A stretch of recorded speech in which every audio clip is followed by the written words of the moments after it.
All right, guys. So Elon Musk continues to trigger the left after his acquisition of Twitter that the left doesn't like because they are afraid of hearing opinions that they don't like, opinions that don't go along with the Democrat Party narrative. And this drama has been going on all week, and it doesn't look like it's going to end, partly because Elon Musk, low-key or high-key really, has been taking shots at the left, calling them out for the extremists that they really are. And this is a very important moment in the culture war, as somebody like Elon Musk, who I would define as probably like a moderate libertarian, is again calling out the left and saying that, hey, you guys are so extreme that, I might not necessarily be liberal anymore, right? I used to consider myself to be liberal until I was pushed out because of the extremists in the Democrat Party and on the progressive left. And I feel like a whole lot of people feel this way in this country, particularly people who support Trump, okay? Because Trump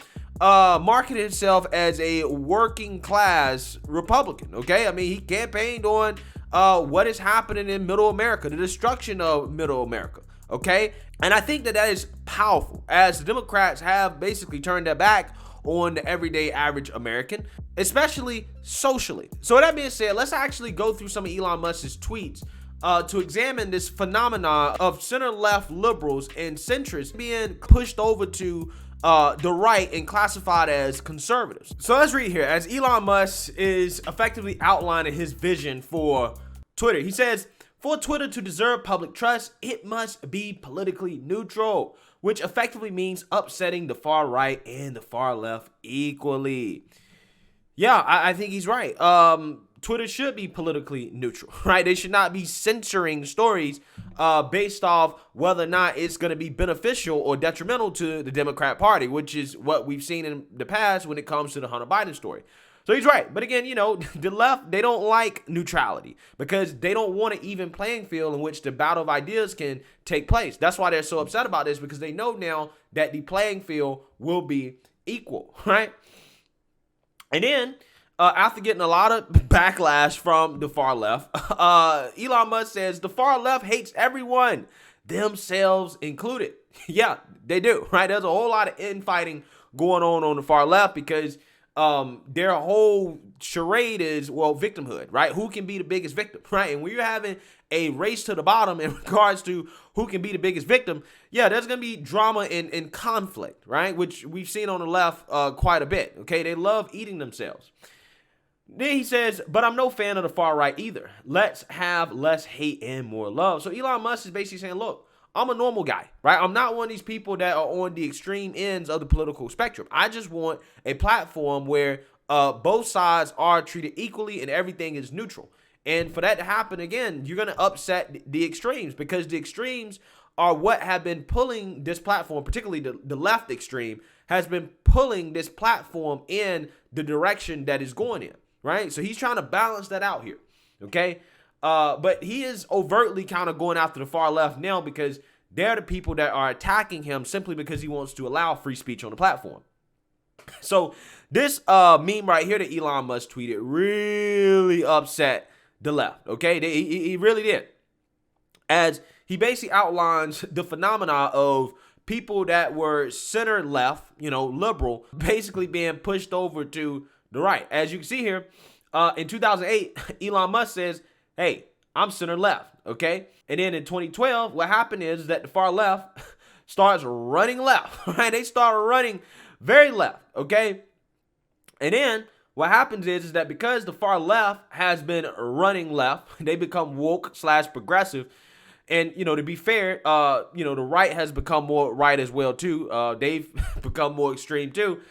He said, look, what have happened is that now I am stuck being center right? Being center right, okay, when I previously identified as liberal. But again, this is happening because progressives / the far left has said, you know what, we're going to just be extremists. And when you're extreme, you can't tolerate any different views. This is why they want censorship.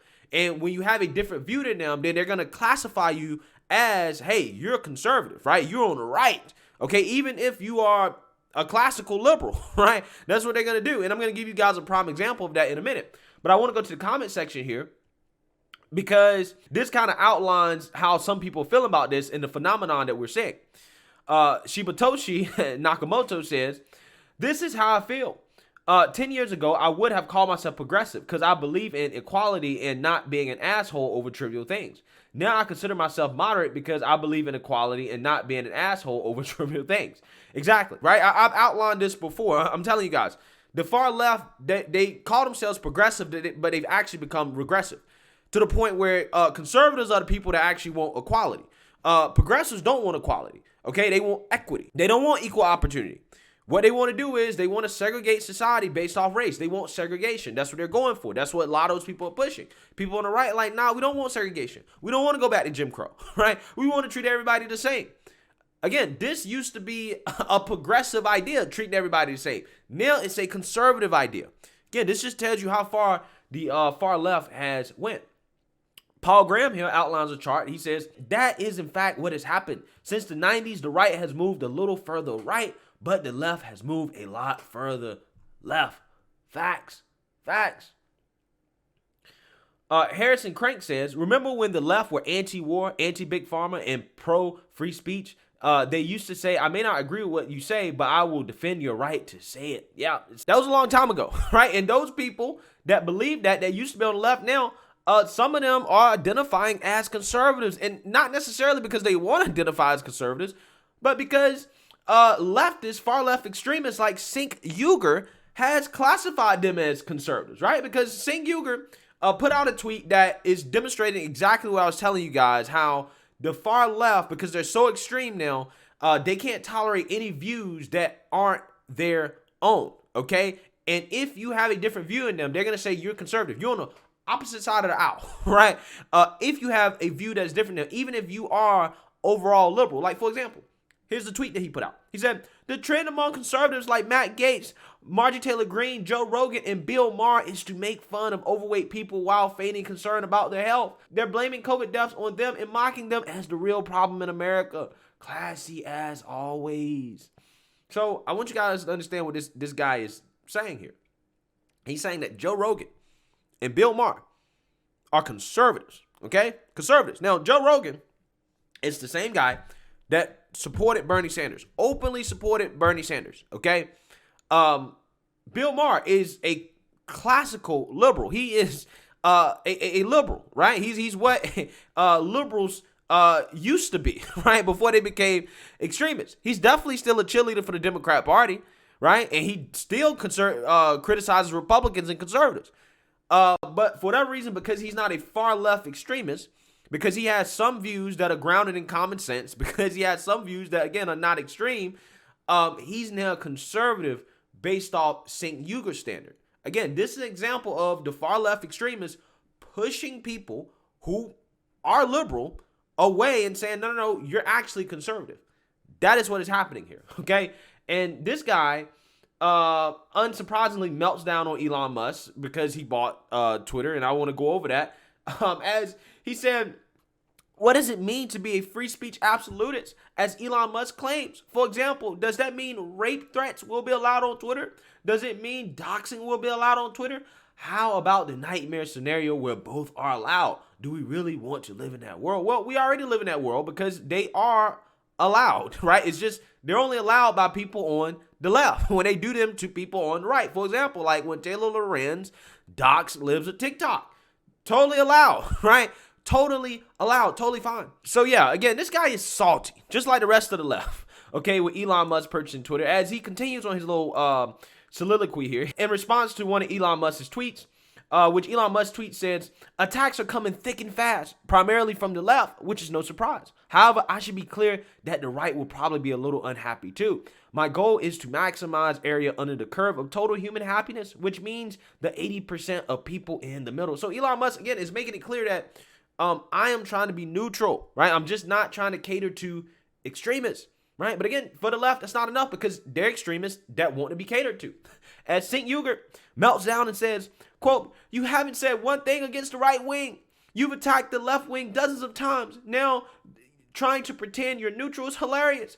Already left-wing accounts have lost thousands of followers and right-wing accounts have gained tens of thousands. You're a total fraud. Well, the reason why that's happening is because left-wing accounts, they're leaving Twitter en masse, right? And the reason why they're leaving en masse is because they're afraid of the free speech apocalypse, right? They're afraid of it. Right-wing accounts are gaining followers because there are people on the right that are coming back to Twitter and saying, hey, you know what? Free speech is going to be allowed again. I might as well come back on the platform, right? Let me give it a try, right? I think that's what's happening here.